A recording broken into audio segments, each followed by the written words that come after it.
আগামীকাল নিট পরীক্ষার আগে তোদের থেকে আমি 10টা মিনিট চেয়ে নিচ্ছি। 10টা মিনিট যখন চাইছি বুঝে শুনেই চাইছি, কারণ আমি জানি এই মুহূর্তে দাঁড়িয়ে প্রতিটা মিনিট প্রতিটা সেকেন্ডের গুরুত্ব তোদের কাছে অপরিসীম। সে এতদিন তুই যতই ঘন্টা যতই দিন নষ্ট করে থাকিস না কেন, আসলে কালকে যে পরীক্ষাটা তোরা দিতে চলেছিস সেটা সম্ভবত তোদের জীবনের সব থেকে গুরুত্বপূর্ণ পরীক্ষা, কারণ কালকের পরীক্ষাটা একটা স্বপ্ন পূরণের পরীক্ষা। এবং যখনই এই স্বপ্ন চলে আসে, এক্সপেকটেশন চলে আসে, তখন সিচুয়েশনটা খুব ডিফিকাল্ট হয়ে যায়। তাই এই ভিডিও যেখানে কিছু মেসেজ তোদের অবধি পৌঁছানো দরকার। হতে পারে তুই এই ভিডিওটা আজকে দেখলি না, পরীক্ষার পরে দেখলি, 1 বছর পরে অন্য কেউ দেখলো, যখনই যে দেখুক না কেন কথাগুলো প্রাসঙ্গিক থাকবে, কারণ কালকের পরীক্ষাটা কোনোভাবেই তোর জীবনের শেষ পরীক্ষা হচ্ছে না। তুই জীবনে প্রচুর পরীক্ষা দিবি, প্রচুর স্বপ্ন পূরণ করবি, অনেক সাফল্য তোর জীবনে আসবে। তাই কালকের পরীক্ষাটা কোনোভাবেই তোর জীবনের শেষ পরীক্ষা হচ্ছে না, যেটা একটা ডু অর ডাই পরীক্ষা, এরকম ব্যাপার প্রথমেই নয়, যেটা খুব ক্লিয়ার করে দেওয়া উচিত। অ্যাকচুয়ালি আমরা যে কোনো পরীক্ষাতে সফল হওয়ার পিছনে অনেক কারণ থাকে, অনেক কিছু, অনেক ফ্যাক্টর থাকে, তারপরে কেউ গিয়ে সফল হয়। কিন্তু সফল হওয়ার একটা প্রাইমারি ফর্মুলা আছে। যেরকম কি আমি যদি এখন আইপিএল চলছে, ক্রিকেট দিয়ে পুরো ব্যাপারটাকে বোঝাচ্ছি, মানে অনেক প্রিপারেশন আছে, ফ্যামিলি সাপোর্ট আছে, তার ট্যালেন্ট আছে, কিন্তু আলটিমেটলি কি ইম্পর্টেন্ট? ম্যাচের দিন গিয়ে কে সেঞ্চুরিটা মেরে ম্যাচটা জেতালো, দ্যাট ইজ দ্য ইম্পর্টেন্ট। এবং সেই সেঞ্চুরি মারার জন্য কি করতে হবে? ক্রিজে টিকে থাকতে হবে যতক্ষণ না ম্যাচ শেষ হচ্ছে। প্রতিটা বল খেলতে হবে, এরকম কোনো শর্ত নেই, এরকম কোনো ব্যাপার নেই যে প্রতিটা বলে তোকে 6-4 মারতে হবে। যদি আনপ্লেয়েবল বল আসে তাহলে তোকে ছেড়ে দিতে হবে বলটাকে। এরকম কোনো ব্যাপার নেই যে প্রতিটা বলে তোকে 4-6 মারতে হবে। তোর একমাত্র কাজ, তোর যাই আগে হয়ে যাক না কেন, তোর আগে যা প্রিপারেশন থাকুক, যা থাকুক না কেন, ম্যাচে ওই মাঠে থেকে শেষ বল অবধি খেলে ম্যাচটাকে জিতিয়ে আসতে হবে, এটাই তোর একমাত্র কাজ। কালকে তোদের নিট পরীক্ষা, সফল হওয়ার প্রাইমারি শর্তটা শুনে রাখ, ভালো করে বোঝ। আমি বারবার বলছি, তোর প্রিপারেশন যাই থাকুক না কেন, তুই খুব ভালো প্রিপারেশনে থাকিস, অ্যাভারেজ, বিলো প্রিপারেশন, যাই হোক না কেন, অলরেডি তো যাওয়ার হয়ে গেছে, যা নেওয়ার নিয়ে নিয়েছিস, যা করার করে ফেলেছিস। এইবার আসল ম্যাচ টাইম, 2 থেকে 5টা 20, একবারের জন্য যেন এটা তোদের মনে না হয় যে আমার দ্বারা হলো না। একবারও যেন এটা না মনে হয় যে এবার আর পারলাম না। 5টা 20 পরে তুই ভাব যে হলো না এই ম্যাচটা, পরের ম্যাচটা ভালো করতে হবে। কিন্তু 2 থেকে 5টা 20, ওই 3 ঘন্টা 20 মিনিট প্রতিটা বল তোকে ফেস করতে হবে। তুই যদি শুরুতেই ওই 180টা প্রশ্নের মধ্যে 120টা প্রশ্ন দেখে 60টা প্রশ্ন ছেড়েই দিলি, টেনশানে টাইম নষ্ট হয়ে গিয়ে 60টা প্রশ্ন আর দেখতেই পারলি না, তাহলে তুই already out of the game. এরকম কোনো ব্যাপার নেই যে তোকে 180টার মধ্যে 180টা 6 মারতে হবে। তোকে 720তে 720 পেতে হবে না ডাক্তার হওয়ার জন্য, 580-90 পেলেই তুই ডাক্তার হয়ে যাবি। তাই হতেই পারে যে তোর পেপারের প্রথম 6টা প্রশ্নই তুই জানিস না। আমার হয়েছিল, আমার পরীক্ষায় আমি বায়োলজি প্রশ্ন খুলেছিলাম, প্রথম পেজের 5টা প্রশ্নই আমার অজানা। আমি অবাক যে 5টাই আমি জানি না। আমি ভাবলাম কি হবে, প্রথম পেজের বায়োলজির 5টা প্রশ্ন আমার অজানা। আমার এখনো মনে আছে, ইকোসিস্টেম, এনভায়রনমেন্ট থেকে প্রথম 5টা প্রশ্ন ছিল, আমি ওই জায়গাগুলো একদম বুঝতাম না এবং প্রথমেই আমি ফেল। কি হবে? আমি তখন লাস্ট পেজে চলে গেলাম, লাস্ট প্রশ্নটা দেখলাম, সেখানেও ফেসে গেলাম। লাইসোজেনিক লাইটিক সাইকেল থেকে লাস্ট প্রশ্ন ছিল, যেটাও একটা বড় প্রশ্ন এবং এত লেংদি কোশ্চেন, কিন্তু আমি দেখলাম এটাও তো মনে হচ্ছে আমি পারবো না। কিন্তু আমি এই সময়ে আমার নার্ভকে কুল রেখেছিলাম, কারণ আমি জানতাম আমার হাতে সময় আছে এবং এই 7টা প্রশ্নই পুরোটা নয়, আরও অনেক প্রশ্ন আছে যেগুলো আমি পারবো। আমি আগে থেকেই নিজের মনকে বলে গেছিলাম যে হতেই পারে যে প্রথম 5টা প্রশ্ন আমি জানি না, শেষ 5টা প্রশ্ন আমি জানি না, কিন্তু তার মানে এই নয় যে পুরো পেপারটা আমি জানি না। আমি পরিশ্রম করেছি, আমি পড়াশুনো করেছি, আমার কনসেপশন আছে, আমি কিছু না কিছু করেই আসবো।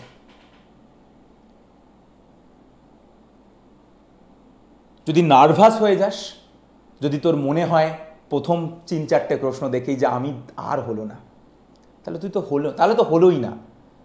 তাহলে সেই না হওয়াটা পরে ভাবিস।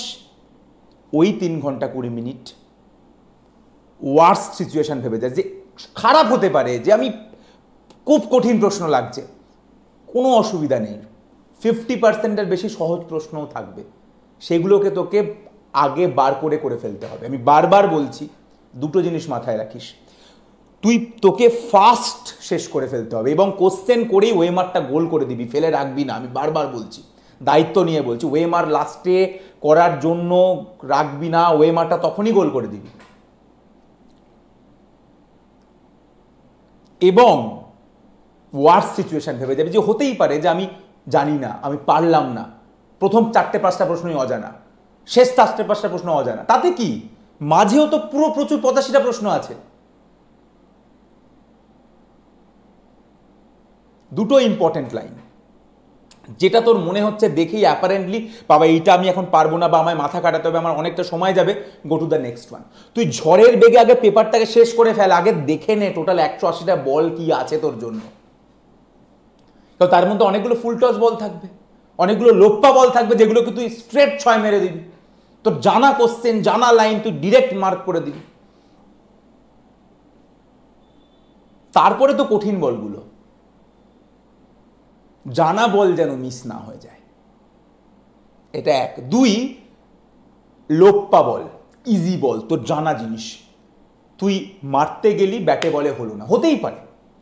তুই ইজি কোশ্চেন, তোর জানা কোশ্চেন, তুই অঙ্কটা করলি, প্রশ্নটা করলি, অপশানে নেই, তোর মাথা খারাপ হয়ে যাচ্ছে, এই জানা জিনিসটা পারছি না, এই বাবা কি হবে না, এটা হতে পারে। আমি আগে থেকেই বলে দিচ্ছি, এই সিচুয়েশনের জন্য প্রিপেয়ার করে জানি যে হতে পারে তোর জানা প্রশ্ন অঙ্কর উত্তর মিলছে না। আমার হয়েছিল কেমিস্ট্রিতে, সব মিলিয়ে দিচ্ছি, উত্তর মিলছে না, আমি ওটা নিয়ে পড়ে থাকিনি, আমি বাকি প্রশ্ন সলভ করে নিয়েছিলাম, লাস্টে এসে আবার ওটা নিয়ে ভেবেছিলাম। তোরাও তাই করবি। ওই প্রশ্নে তুই যখনই এরকম হবে যে উত্তর মিলল না, তুই একবার দেখে নে তোর ক্যালকুলেশনটা ঠিক আছে কিনা, যোগ বিয়োগ গুণ ভাগে তো ভুল করিসনি, ইউনিটে তো ভুল করিসনি, আর যদি বায়োলজির প্রশ্ন হয় কোথাও এক্সেপ্ট, নট, এই টাইপের শব্দ তো মিস করিসনি। যদি এগুলো মিস না করিস এবং যদি তোর উত্তর না মিলে থাকে, যদি অপশানে না থাকে, কোনো চিন্তা করার দরকার নেই, স্কিপ করে যা, টাইম ওখানে নষ্ট করবি না। মোট কথা টাইম হচ্ছে সব থেকে ইম্পর্টেন্ট এখানে। এমন কিছুই করবি না যেখানে টাইম নষ্ট হয়, যেরকম টেনশন করলে টাইম নষ্ট হবে, যদি জানা জিনিস পারছিস না সেটা নিয়ে ভাবিস তাহলে টাইম নষ্ট হবে, যদি তুই কঠিন প্রশ্ন আগে বেশিক্ষণ ধরে সলভ করতে যাস তাহলে টাইম নষ্ট হবে। 50%-এর বেশি প্রশ্ন একদম one liner, one concept, one ফর্মুলার উপর বেস করে থাকবে। তুই সেগুলোকে আগে করে ফেল অ্যাজ আর্লি অ্যাজ পসিবল,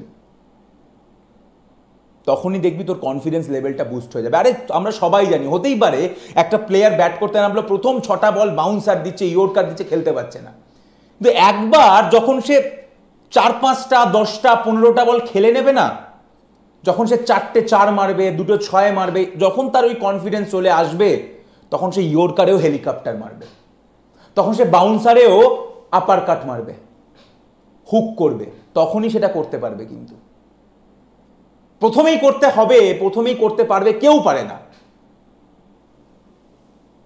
তাই আবারও বলছি, ওই 3 ঘন্টা 20 মিনিট শেষ হওয়ার আগে একবারের জন্যও ভাববি না যে তোর হলো না। পেপারের মধ্যে 50%-এর বেশি প্রশ্ন তোর ডিরেক্ট জানা থেকে আসবে, যেখানে তোকে মাথা খাটাতে হবে না, কিন্তু সেই প্রশ্নগুলো অবধি পৌঁছাতে হবে। তুই যদি একটা সহজ প্রশ্ন মিলছে না সেখানে টাইম কাটিয়ে দিস, কঠিন প্রশ্ন লেংদি কোশ্চেনে টাইম কাটিয়ে দিস, তাহলে কিন্তু শেষ অবধি পৌঁছাতে পারবি না। শেষ করে ফেল পেপারটা আগে। আমি আমার অক্সিজম লাইভ যে ক্লাসটা নিয়েছিলাম অক্সিজম ইউটিউব চ্যানেলে, সেখানেও লাস্ট 10-15 মিনিটে বলেছিলাম যে কতক্ষণের মধ্যে পেপারকে শেষ করে ফেলতে হবে, বেসিক জিনিসগুলো সেইটা কর,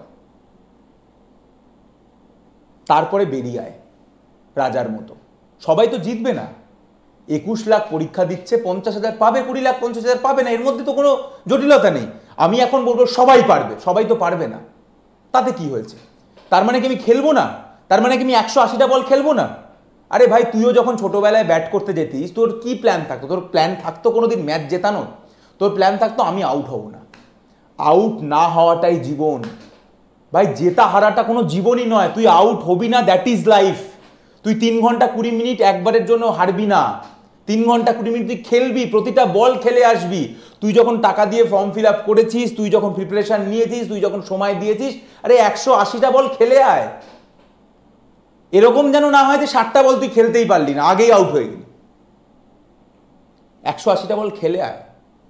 তারপরে তোর থেকে কেউ 180 বলে কেউ 700 রান করলো, তুই 400 রান করলি, হতেই পারে। তোর অত ভালো স্ট্রাইক রেট নেই, তাতে কি হয়েছে? 180টা বল তো তুই খেলবি, তখন তো তুই জানবি যে আমি 180টা বল খেলে এসেছি, আমার আফসোস নেই। হ্যাঁ, আমি অত ভালো 6 মারতে পারি না, আমি অত ভালো 4 মারতে পারি না, সেই জন্য আমি 700 পাইনি, তাতে কি হয়েছে? আমি 180টা বল খেলেছি, আমাকে কেউ আউট করতে পারেনি। তার কারণ আমি আবারও বলছি, তোর পরীক্ষা যদি খারাপ হয়, তোকে নিয়ে লোকে একদিন কথা বলবে, 2 নম্বর দিন আর কথা বলবে না। এই জীবনে তুই একা এসছিস, একা যাবি, মাঝের জীবনটা শুধু তোর। লোকে তোকে নিয়ে একদিনের বেশি আলোচনা করবে না, কারণ আমরা খুবই স্বার্থপর। আমরা তোকে একদিনের বেশি টাইম দেবো না। তোকে একদিন তোর সমালোচনা করব, আমাদের যা রাগ আছে সেটাকে উগড়ে দেবো, সমালোচনা করে নেব, আমাদের ফ্রাস্ট্রেশনটা ঝেড়ে দেবো, তারপরে আমরা অন্য কাউকে খুঁজবো তাকে নিয়ে সমালোচনা করার জন্য। তোকে নিয়ে পড়ে থাকবো না, তোর জীবনটা তোর থেকে যাবে। তাই পরীক্ষা ভালো হোক খারাপ হোক, এইগুলো ম্যাটার করবে না জীবনে। নট আউট থাকাটা ম্যাটার করবে, যে তুই শেষ অবধি খেলেছিলিস, এই জিনিসটাই তোকে এগিয়ে নিয়ে যাবে।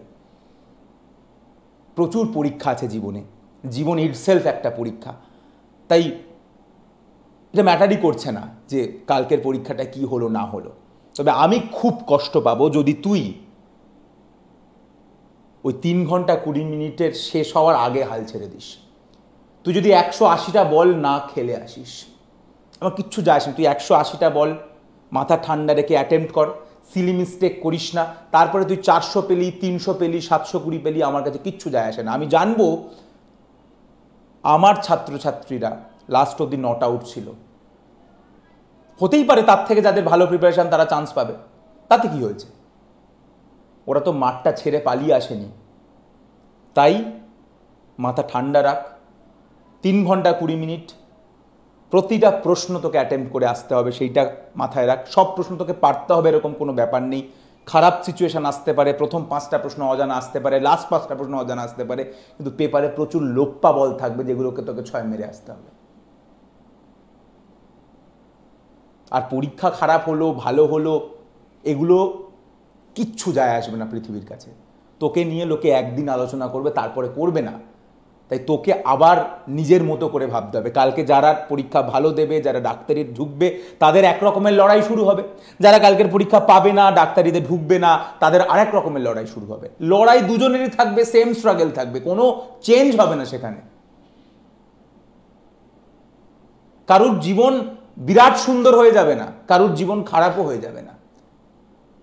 যতদিন আমরা বেঁচে থাকবো ততদিন আমাদেরকে পরীক্ষা দিয়ে যেতে হবে। তাই একটাই জিনিস আবারও বলছি, মাথা ঠান্ডা রাখবি, 3 ঘন্টা 20 মিনিট নট আউট থেকে প্রতিটা বল খেলে আসবি। তারপরে কি হলো যায় আসে না।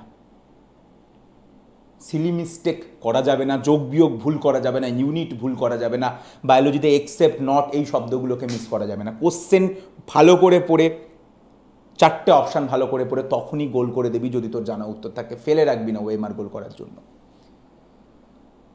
যদি কারুর জ্বর থাকে, শরীর খারাপ থাকে, পিরিয়ডস চলে, তাহলে সেই জিনিসগুলো নিশ্চয়ই, যাদের পিরিয়ডসে অসম্ভব ব্যথা হয় তাহলে নিশ্চয়ই তোদের ডাক্তারের পরামর্শ কোনো না কোনো ওষুধ খাস, নেপটাল হোক, যাই হোক। তো সেই ওষুধগুলো নিয়ে যাবি বা খেয়ে ঢুকবি। জ্বর থাকলে প্যারাসিটামল জাতীয় ওষুধ খেয়ে ঢুকবি। এরকম সিচুয়েশান থাকতেই পারে, তাতে আফসোস করার কিছু নেই, খারাপ লাগার কিছু নেই। অনেকেই থাকতে পারে কালকে জ্বর নিয়ে পরীক্ষা দেবে, অনেকেই পিরিয়ডস নিয়ে পরীক্ষা দেবে, কিচ্ছু করার নেই। তাতে মানে ভাগ্যকে মানে গালাগাল দেওয়ার কোনো ব্যাপার নেই। It's a part of the game. আমি তোদের থেকে একটা জিনিসই চাই, যে তোরা 3 ঘন্টা 20 মিনিটের আগে আউট হয়ে যাস না।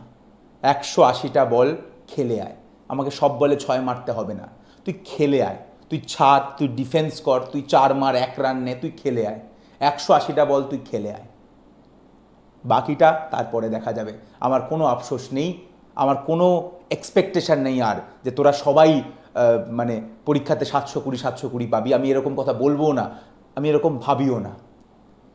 কারণ আমি জানি যে তোদের মধ্যে যদি এই ব্যাপারটা একবার চলে আসে যে যাই সিচুয়েশন হোক না কেন আমরা খেলে যাব, আমরা লড়ে যাব, আমি জানি তোদের জন্য সাফল্য ওয়েট করবে। সেটা আজ হতে পারে, কাল হতে পারে, 1 বছর পরে হতে পারে, 10 বছর পরে হতে পারে, হবে। কালকের জন্য অনেক ভালোবাসা, অনেক শুভেচ্ছা। আমার কিছু বলার নেই, একটু এক্সাইটেড হয়ে গেলাম, বাট লোকের কথা ভাবিস না যে খারাপ হলে কি হবে, এগুলোই তো ভাবি আমরা পরীক্ষা, এগুলো ভাবিস না। কেউ নেই, তুই আছিস, তোর জীবন তোর, তুই তোর জীবনের রাজা, তোর রাজ্যপাটে তুই রাজা, তুই তোর মতো খেলবি, দ্যাটস অল। সবাইকে অনেক শুভেচ্ছা, অনেক ভালোবাসা। মাথা ঠান্ডা রেখে সিলি মিস্টেক না করে প্রতিটা প্রশ্নকে অ্যাটেম্প্ট করে আসিস, যাতে কোনো রকম লেংদি কোশ্চেনে সময় নষ্ট নয়, যদি উত্তর না মেলে সময় নষ্ট নয়, ফাটাফাট করে গোল করে চলে আয় বস, বাকিটা তারপরে দেখা যাবে। অল দ্য বেস্ট সবাইকে।